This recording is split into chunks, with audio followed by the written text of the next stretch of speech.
I woke up this morning ready to take my dog out for our usual exploration.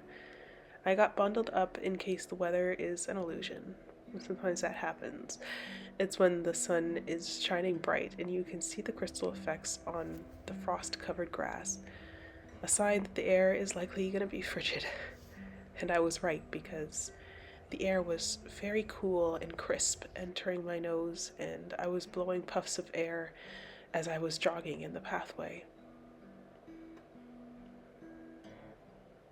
We began to do our usual race chase, which Bambi has gotten very good at. She sits patiently, waiting for the signal to blast off. At times, all four of her legs are flying in the air out of pure excitement, and I can feel her energy from it all. It makes me deliriously happy, to the point where I feel my heart flapping in my chest like the beat of two large angel wings. It's an incredible feeling to experience this level of joy, and I feel it when I'm with her.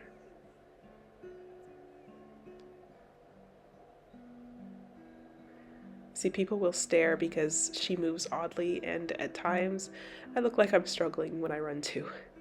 And I am. But I try to be like her, so pleasantly oblivious to the judgment in people's eyes.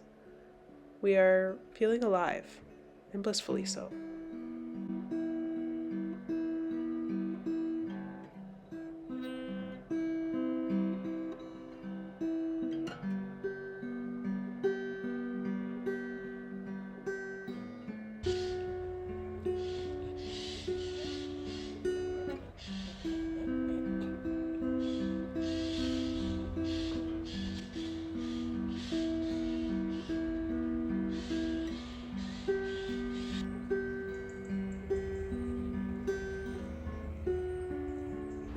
When we finally run out of breath, we will just fall on the frosted grass, and she gives me that smile of, I had a good time. And I'm in accordance with her. It was fun, and feels great to let my inner child free. She reminds me to see the small details of nature around her, even the most mundane, and take it in with great observation. Like the small wildflowers, which are always my favorite for me. I love how they seem to grow in the most random spots. And maybe this is so that every few feet we are given a moment to take in their beauty from different perspectives.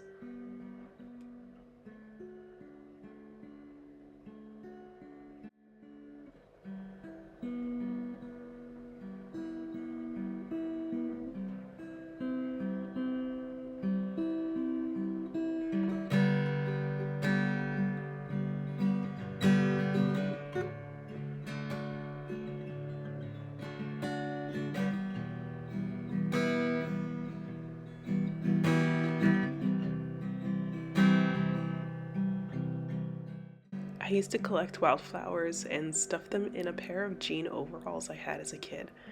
It probably drove my mom nuts, I'm sorry, Ma, every time she had to do my laundry. She would come to me with a brief expression of disappointment when she found my newly bought overalls had grass stains so dark she probably believed she had to throw them out. But for me, it was a reminder of how I swiftly and strategically escaped a friend on my street during a quick game of manhunt after school, which usually resulted in me winning, or getting close to it anyways. I loved games like these. I loved using what I know now as spatial awareness as ways to outrun someone in my pursuit. It could make you feel a great rush in adrenaline and endorphins that you can't wait to do it again the next day. Eventually, of course, it drove the boys at my school pretty crazy. They couldn't stand being beat by a girl every time, so I did fake my getting caught just to help boost their egos a bit. Truthfully, I didn't mind. I knew that if I wanted to win, I could. And this probably had a great influence on my competitive nature, even with myself.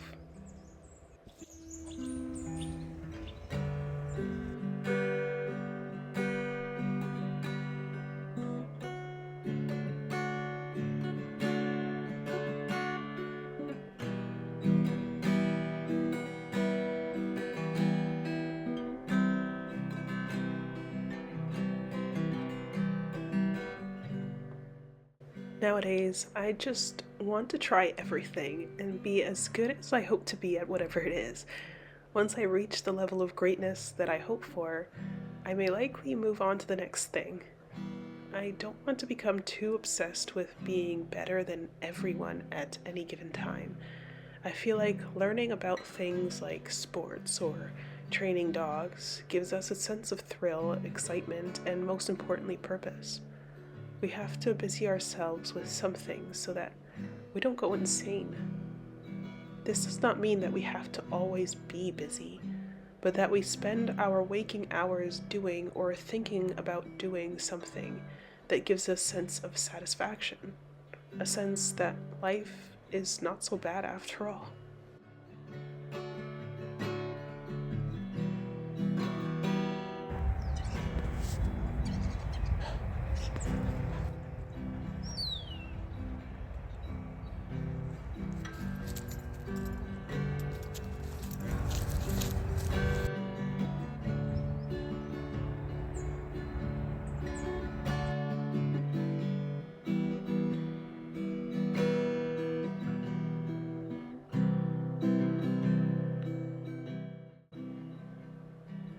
Lately, my anxiety and panic have come to threaten me physiologically, with moments of skipped heartbeats and constrained breathing.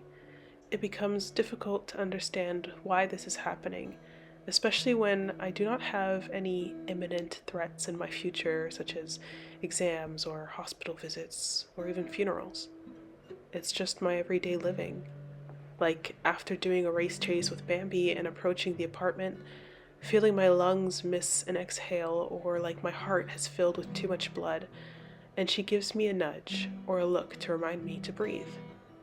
And breathing reminds me to look around and notice mundane things, everyday things.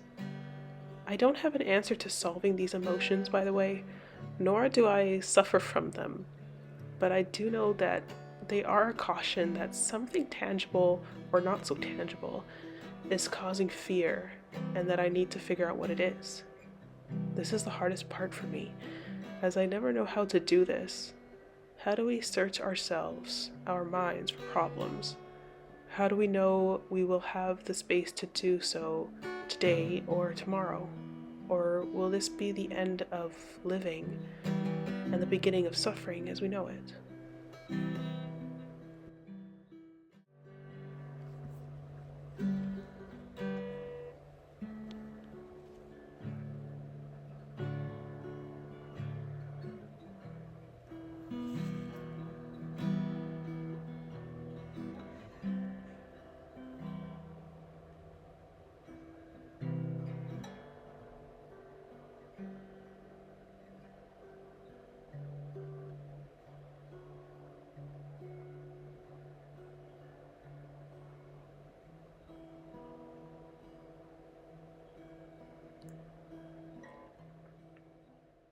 Hi, all. I am incredibly sick, which is why I missed my Wednesday upload because I was not able to finish this video. Look at my hair. Crazy. I'm gonna go fix that and then I'm gonna come back and finish this video. Okay, 1 second. This is honestly as good as it's gonna get. I feel honestly excuse my voice sincerely. I've been sick since Sunday, I think. Sunday or Monday, I'm not sure. And I'm getting better technically. I think I had the flu. I was not able to even get up on Wednesday. I was not feeling well. And that's usually the day when I finish my video entirely. But I wasn't able to do it and I wanted to try something new again with this video. Every video I seem to try something new, but I really wanted to try to work with the music and add my own music with my video. So the video you guys saw has a backing track, a background music that I was just playing just here in our living room. I was just improvising on my guitar and playing what I felt like I was feeling every time I go outside, and that's kind of what came to me. The cake that I made in that video is a carrot cake I'm extremely proud of. I called my family to tell them how I made this cake without any measurement materials or any sort of pre-understanding on how to make a carrot cake. I haven't made one for the last decade, but I was craving it very, very badly. And you could see there I was very happy making the cake because I was so excited and hoping that it was going to turn out to be as good as I was hoping for. And it did. I meant to record ourselves trying it and tasting it, but we just destroyed that cake. The next cake that we make will probably be zucchini or zucchini bread, zucchini cake, whatever you want to call it. And yeah, it's very delicious. I wanted to share with you guys about the little church looking thing you saw in the video. So this was actually a basilique in Toulouse that we just visited without any pre-planned as usual, and it was so quiet in there. It was a Sunday, I believe, or no, it was a Saturday. So some people were in there praying, some people were in there just to see the place. And so I just went and sat for a little bit and I tried to record the ambiance of what was going on in there, but it was actually super, super quiet, so you wouldn't actually hear anything. So I just attached the music to it. But it was a nice moment of calmness and peacefulness. I myself, I'm not Catholic, but I do like the stained glass designs and the architecture on the inside of a lot of religious buildings. It doesn't matter what kind of religion. I do like to be on the inside to see what the architecture looks like on the inside and on the outside. So that was kind of the curiosity there. Anthony was like, let's just go, and we went inside. I don't have a lot of updates this week as to anything happening, except for the fact that I was sick and am sick, and I'm hoping to get better. I am trying to get myself a bike because I think that would be nice to be able to bike to different forests that are around here. There's some like really nice lakes that are nearby, and hopefully I can get a basket on the front of the bike because then I can put Bambi in it and we can go places together. But yeah, let's find out. The last thing that we need to do, I actually just realized, I mean, I've been sick, so I haven't been paying attention to the dates, to the times and all that, but I just realized it's December and it's late for me.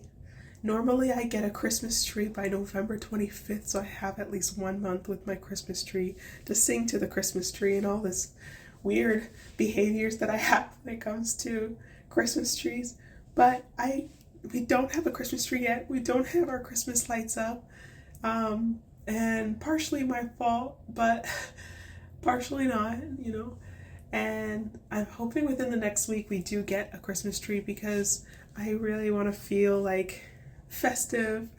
Maybe I'll get a Christmas robe instead of this one, I don't know, but this one's very comfortable. I love it. Anyway, that's what I'm looking forward to.